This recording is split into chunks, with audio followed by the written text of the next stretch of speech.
You're listening to the Ottawa Real Estate Podcast, brought to you by Referral Mortgages and Blue Panda Realty, with your hosts, Paul Stevenson, David Warren, and Greg Campbell. Let's see what's going on in the world of real estate in our nation's capital. Morning. Good morning. Welcome back to the Ottawa Real Estate Podcast. My name is Paul Stevenson. I'm one of the owners and mortgage agents over at Referral Mortgages here in Ottawa. I'm joined, as always, by Greg Campbell. He's a partner over at Blue Panda Realty in Orleans. And David Warren, my business partner, also an owner and mortgage agent at Referral Mortgages. Give a quick shout out to our show partner, North Brew Coffee. Sponsor. North Brew Coffee. They're a locally owned and operated coffee company. And use the code word podcast. You go to northbrew.ca and you'll get 20% off your coffee order. Why not? Support local. You know, we're open. We're phase 3. We're back to business, but support local. How you guys doing? I really didn't know where you're going with that. I didn't either. I don't know. I just going with the flow. Just going with the flow. That's how you should be. You know. How was the week, gentlemen?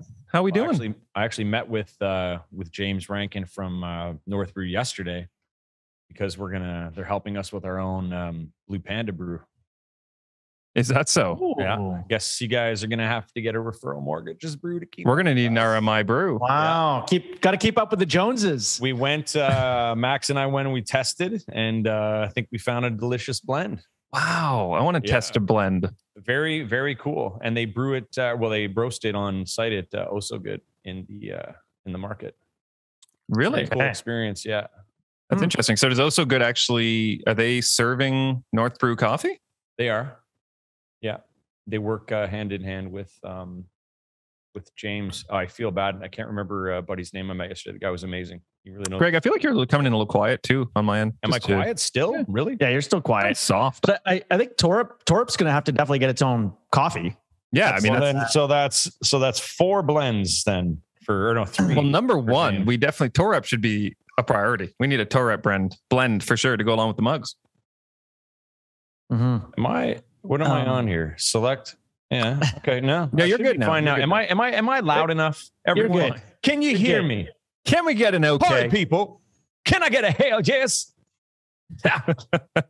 Yes. So I had an interesting experience last night. I had a very busy, hectic week, so I decided to just kind of escape the city for the evening and went up to a friend's vacation rental. Paul invited home. me to my own cottage yesterday. Yeah, Dave, I asked Dave, I'm like, need to get out of the city. You mind if I just pop up to the oh, did you lose me there? I need to just can you hear me okay? Yeah. Oh, weird. Audio. I said I need to get out of the city for the night. This and that. And then I invited Dave to his own cottage. Say, if you're more than welcome to join me up there if you like. No, but anyway, so I got up there, and right when I got up there, the power went out. So I was basically forced to there's no cell reception, obviously, other than Wi-Fi. So I was forced to disconnect. And then I was sitting there in a severe thunderstorm of thunder and lightning for a good hour, and put me in my place in the world, and it was a good reflection on how goddamn small we are. And I would love. I was just thinking of like the idea of a thunderstorm and just lightning bolts firing at the earth all the time. Very, very intimidating. Very intimidating. Did you happen just for 5 minutes just to rush out and stand in the thunderstorm? No, I was a little nervous that naked. I was a little nervous that I might not make it back into the gazebo if I were to do that. So, right. Okay. How's the week going? What's the latest, Greg? Okay. I was involved in a couple of interesting scenarios this week, and both homes sold basically 200,000 over list price, and they were, to be fair, they were listed 100,000 less than what they would have been a couple of months ago. So it's just really interesting to see. And I mean, one had 14 offers on it.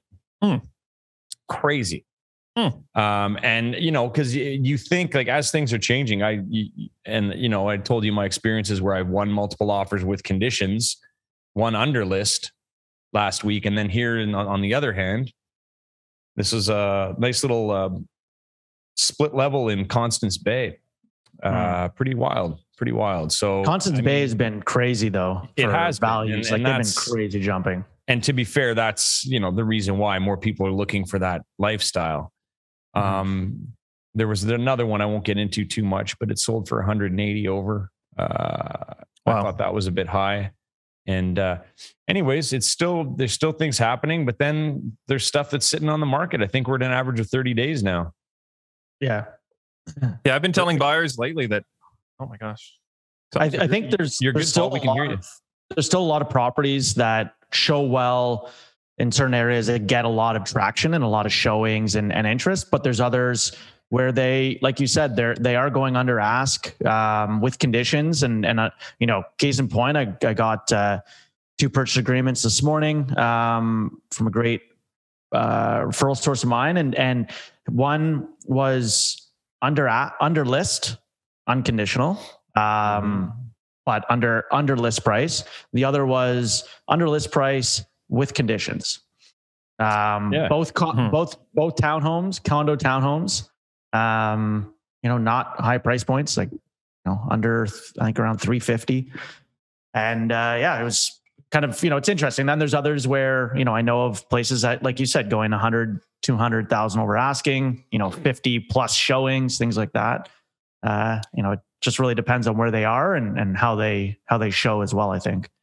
Greg, do you think that's directly related to, and I feel like I may know the answer to this, but I know there's been a lot of supply coming back on the market, but are you finding that in these locations where homes are going for say 180,000 over asking, that those areas are very limited in the supply, and that's why maybe people, that's a very desirable neighborhood they want to be in. They're willing to pay that, obviously, as opposed to you're 100%. I mean, I should have mentioned that just off the jump. I mean, the one in Constance Bay is clearly based on that, and the other one was based on, it was like a full renovation. Like it was spectacular.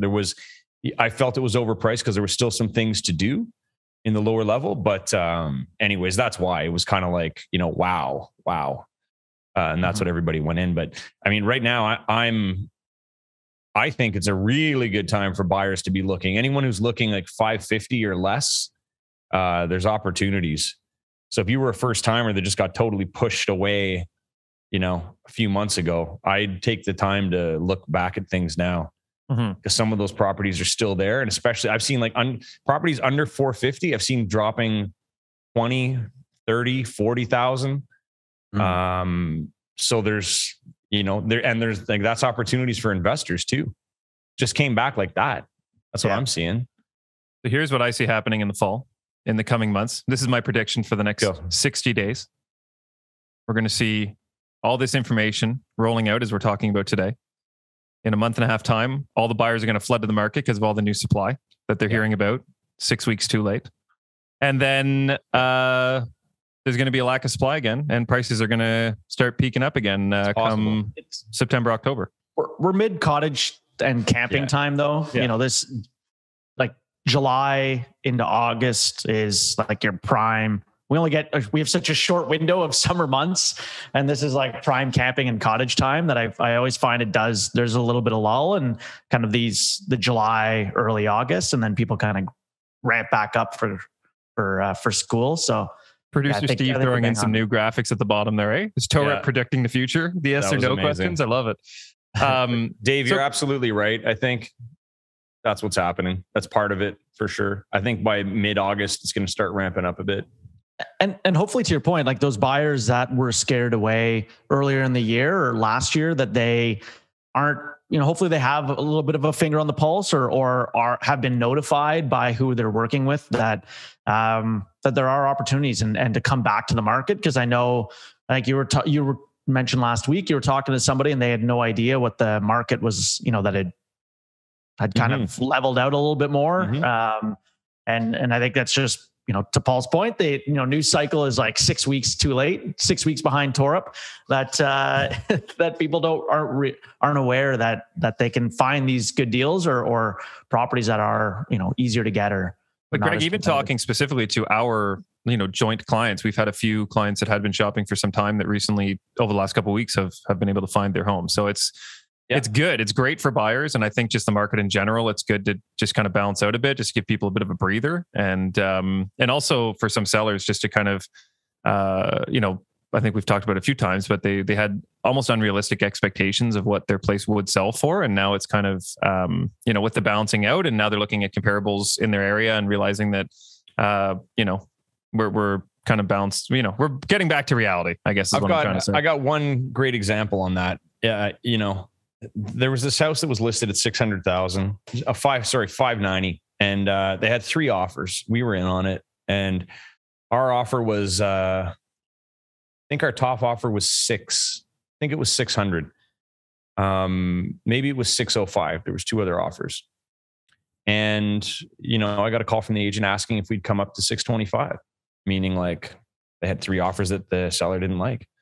And we said no, that was our top for this house. And the other 2 offers also said no. And it's been on at 635 now for 2 weeks.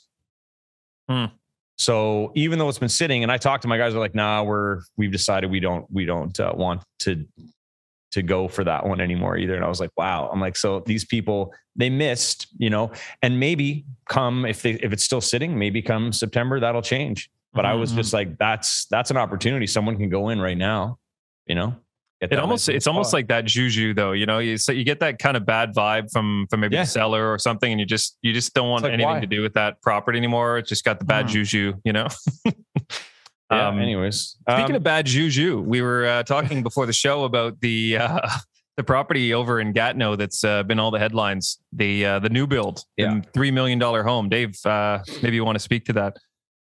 Yeah, I'm sure a lot of people have saw it. It was kind of made its rounds in pretty well every newspaper. But Cole's Notes, gentleman built his dream home in 2013, applied to the city of Gatineau for permits, was issued permits, built, then his neighbors sued because it was in violation of zoning bylaws of being of their front yard setback being 7 meters when the township is 15. City had issued permits. The city said, "Oh, we did this by mistake, and we'll make the exception, and we'll force the exception through City Hall," which they did, and the neighbors still took it to court, and the neighbors won this week, and it's really shows kind of the level of stupidity on the city's part. Really, it's not the home builder's fault. He built based on his permits being issued. Neighbors obviously aren't happy with the build because it's not in keeping with the streetscape, which understand that. But certainly the city of Township of Gatineau is going to be on the hook for this. I think they're being sued by the owner for $3.6 million now for rebuild plus all the headache and damages and all that. So now he's got to tear this brand new, beautiful home down and rebuild. He should 100% win that case. Yeah. Well, the city already said that it was issued by mistake. And the judge even said in his judgment that this guy obviously wouldn't have continued construction if he hadn't been issued these permits and then told in 2014, we will amend it, the zoning bylaw, which they did. And the judge basically came back saying there's an abuse of power. It's crazy. Yeah. And so I wonder what that guy, clearly he's going to build somewhere else. He's not going to build on that street again. Well, yeah, you're definitely tarnished. You're definitely pissed off with your neighbors at that point. Yeah. You're not, no one's too close. No one's having after work cocktails on that street. That's brutal, man. We have a very interesting question from Stena. She says, Paul, Dave, directed at us, David. There have been a few articles circulating about how Canadians are piling on large amounts of mortgage debt versus consumer debts. Are you seeing clients maximizing their borrowing power to get the house they really want? Or are clients still being conservative? I'll speak to it first, Dave, if you don't mind. I would say, we've talked about this on the show a few times, specifically that when we do offer clients pre-approvals, that those pre-approvals don't mean, if you're pre-approved at $600,000, it doesn't mean you should go buy a $600,000 house. It's very important when you get your pre-approval, obviously, to review your own finances, figure out what sort of budget, what you're comfortable paying on a monthly basis, and then set your purchase price based on those parameters as opposed to what, the regulations state that you can afford. So when we give a pre-approval, especially recently, we've been telling clients at the most, you should be looking about 10 to 20% lower than what your pre-approval amount is.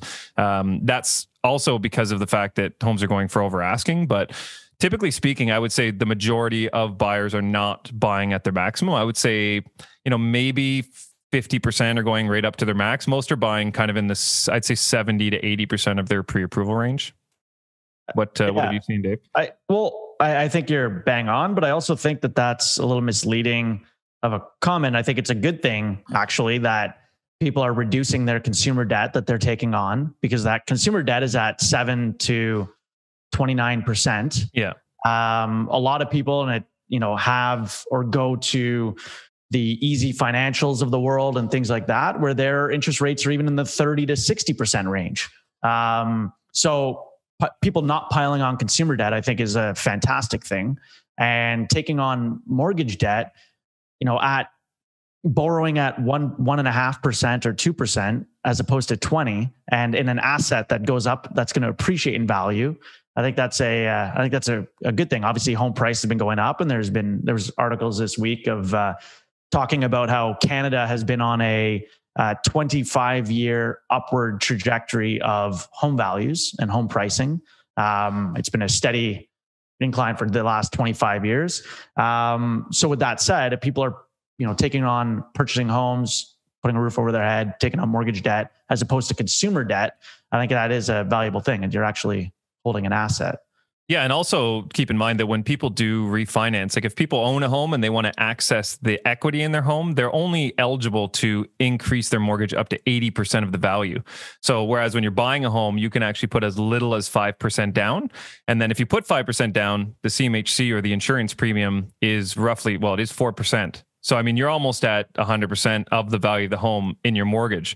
When you're refinancing, that's not the case. You actually can only refinance up to 80% of the value, which does leave a nice buffer there for any sort of decline, which again, as you've mentioned, is historically not seen in Ottawa, but, we definitely don't want to have happen here what happened in the States in 2008 with the market crash. So there is that buffer. So even people that are, maybe paying off consumer debt with the equity in their home, there is still that buffer there, and there is still that security for the economy that they're not going to be over leveraging themselves or qualifying for more than they can actually afford. And people are being qualified for their mortgage based on an inflated rate compared to what they're actually paying. So somebody would have, a variable rate mortgage right now with an A lender at 1.5% or 2% fixed. They're qualifying as if their payments are based at 5.25%. So somebody might be buying up to their qualifying max. And even as Paul alluded to, not everyone, it's 50% are actually doing that. That qualifying max is based on as if their payments are at their rates 5.25%. So from an affordability standpoint, they're much, they're pretty secure. I mean, there's a huge buffer built in there with that. So I think it's a good thing that people are being more mindful of paying down their consumer debt. I know that's been the case over the past during the pandemic, that there was a huge, I think consumer debt across Canada dropped by 7 or 9% or something like that, which I think is fantastic. And I would just say people to keep that up, because that's also what's going to help you purchase other assets, like qualify for a mortgage or other things, right? Dave, you made an interesting point there that homes in Ottawa have been steadily increasing for some time now. Greg, I believe you had actually, I don't think that segue was on purpose, but I think you actually had some numbers, do you not, on the historical data on Ottawa? Let's bring that up, because I want to talk about this. Now, before we get into this specifically, I want everyone to, what I'm about to show you is, it's quite interesting. Because historically we're right on track where we should be, but the issue with everything overall, I think, is that salaries and the amount of income that people are bringing in doesn't warrant the price of property, I think, because it just doesn't increase as much as property values.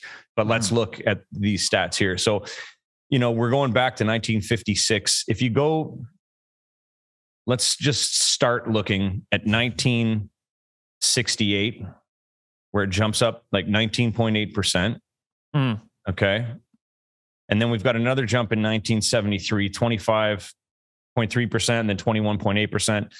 And then, it's up, it's down, And then you get to 1983. So that's 10 years later. Well, not actually down. Like for the people that are just listening, it didn't like it's down. No, in the not sense down. that the percentage increase Sorry. is down. Year over year, it kind of averages, but it up a little bit more, down, then up again. And yeah, you're right. But, I mean, there's just that one blip. But if you look at it, 1972 to 1976, 10% year over year gain, 25% year over year gain, 21% year over year gain, 6.4, 10.1. So, I know what you're getting at, like we're seeing the exact same cycle. Yeah. So this is what I'm saying. So then you go 10 years to 1983, you got 21.8.3 again, 84, 18, then it goes down, and then it's just steady, a little bit up, a little bit down, balancing even 7% is insane, right? And then in the 90s, we have that drop. Mm-hmm. By 0.4. By 0.4. And that's what they see. Exactly. And that's what they say. Like, we've been on an upward trajectory for 25 years, right? It's based on that drop. Mm-hmm. And so if you keep going and then you hit 2000, you've got 10 and you've got 14%. And then after you go to Y2K, once we all realized we weren't going to disappear, eh? And then you've got that up, and then we're back up at 2020 and we're up at 13.8 again. I mean, this year's going to be high. It's going to be more like, it's going to be in the 21, 22. Yeah. But there's nothing historically, there's nothing showing that this is going to do anything else but just balance out and correct a bit. Mm-hmm.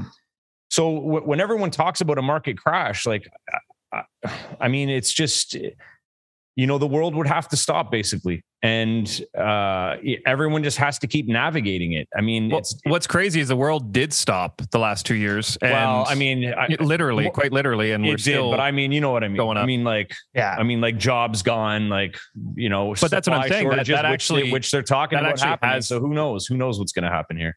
This is exactly like if we said 3 years ago, imagine if, there was millions of job loss and everything shut down and if all that happened, which literally has happened, and the market still consistently had the same historical uptick that it would have in regular conditions. Yeah. I wonder what the social, issues or what was going on in those other years that had the large jumps historically. I wonder what the kind of significant factors were at that time as well. I want to do more research on this. I want to do more research on this. It'd be nice for like a full episode to talk about it. But I mean, sounds like Kevin Morris has some work ahead of him.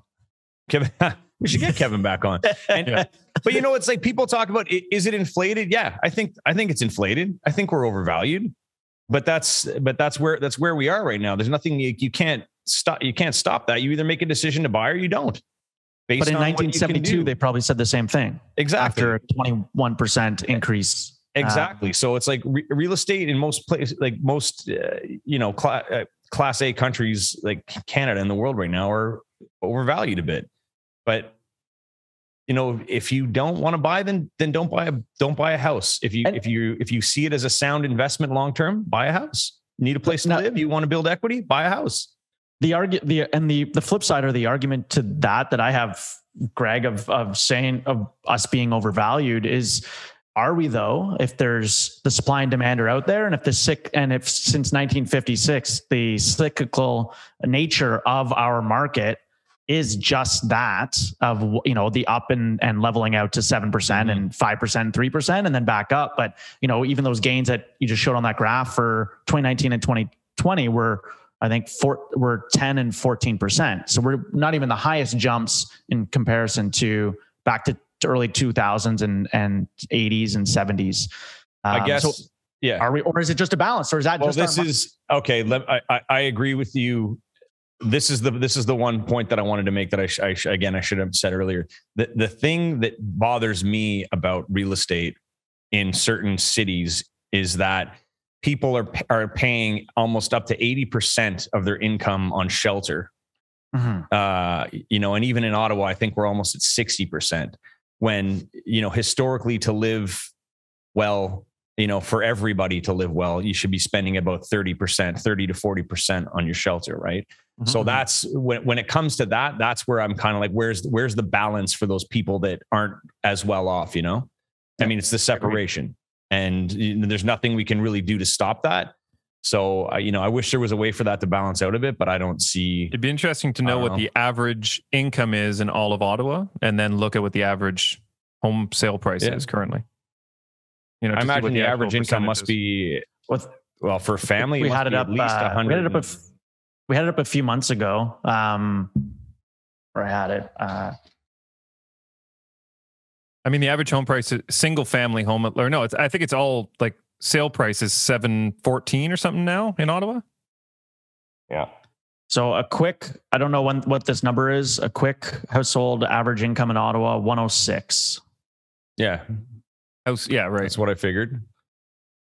Yeah.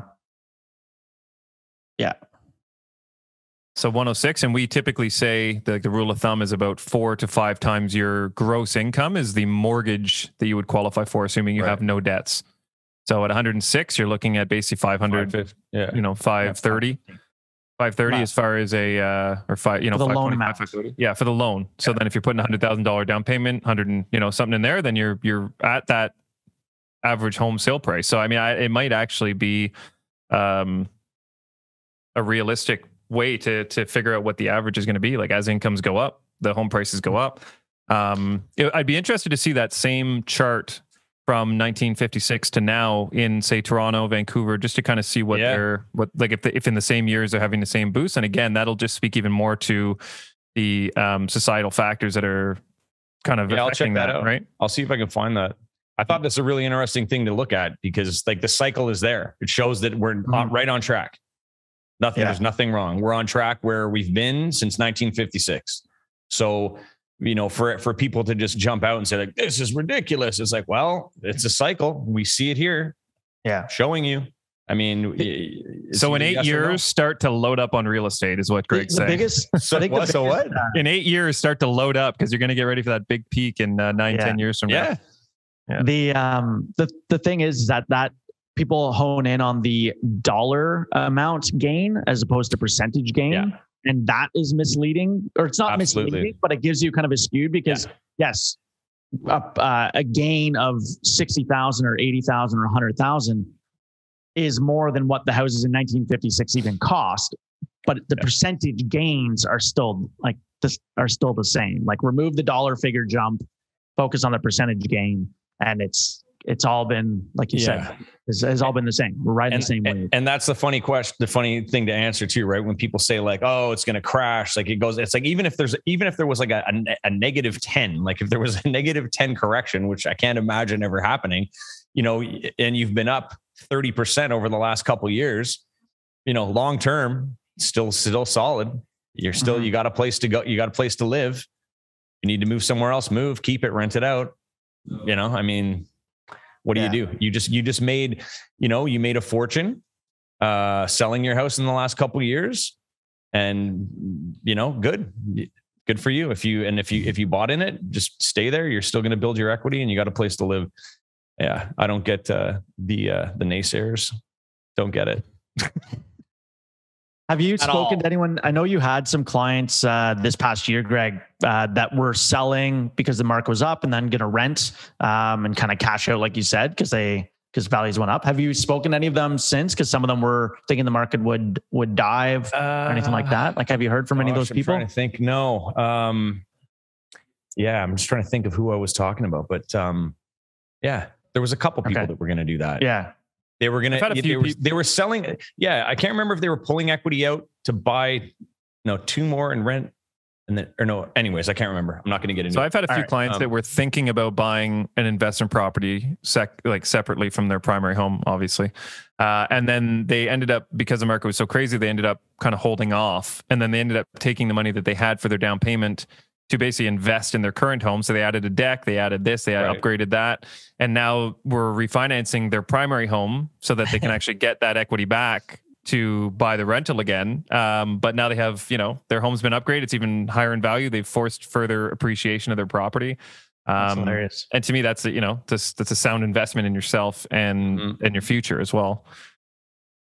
And I mean, you do a $40,000 renovation, that $40,000 over a 25-year time frame might only increase your mortgage by, a few $100s a month.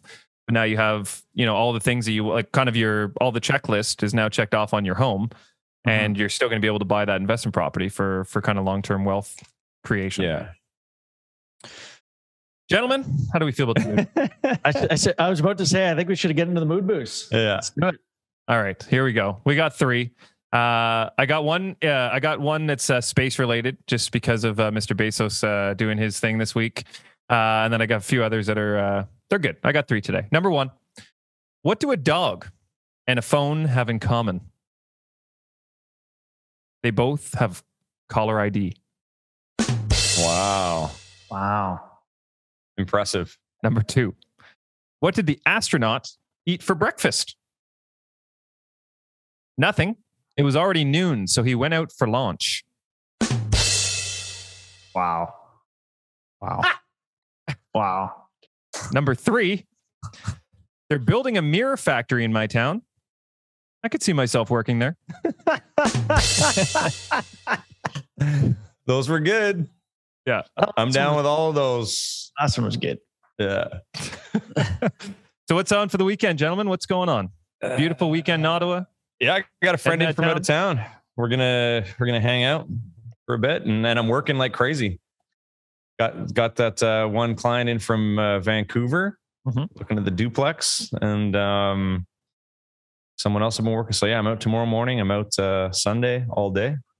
Looking forward to it. I actually trying to help everyone. I was gifted some tickets to the Red Blacks kind of opening practice / scrimmage. Thank you, David. So I'm heading there with nice. my boys and one of my son's friends. So they're pretty excited about that. And then Sunday, actually, my sister hasn't been to the new place yet because her family is a lot of people. So we were under the limits. If they were to come over, we'd be over the limits. So now that we're able to have larger gatherings, I'm looking forward to kind of having them over and seeing the new place. And what about yourself, David? What do you got? What's on the docket? Not a whole lot. I think I'm going to head up to the cottage just this afternoon. It's supposed to be nice weather. Stay up there at least till tomorrow. But other than that, nothing really planned. Keep an eye out for the thunder and lightning. Yeah. It was a very enlightening experience. Oh wow! Is that a mood boost? Wow! Literally enlightening. That might be a good rhyme, Greg, to throw in one of your upcoming hip hop tracks. You know.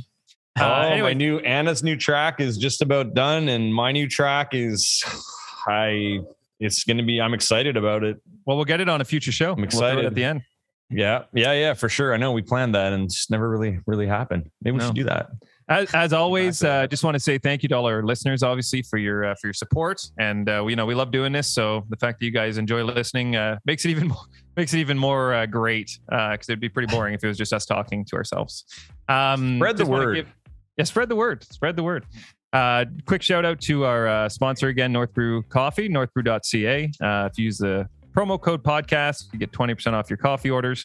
And every Friday we're here at 10 o'clock live on Facebook, recording live. And then Tuesdays we release the edited shows Tuesday morning, 10 o'clock on every podcast platform, YouTube, etc. Any closing remarks, gents? Love you. Have a great weekend. All right. We'll see you guys next week. Deuces.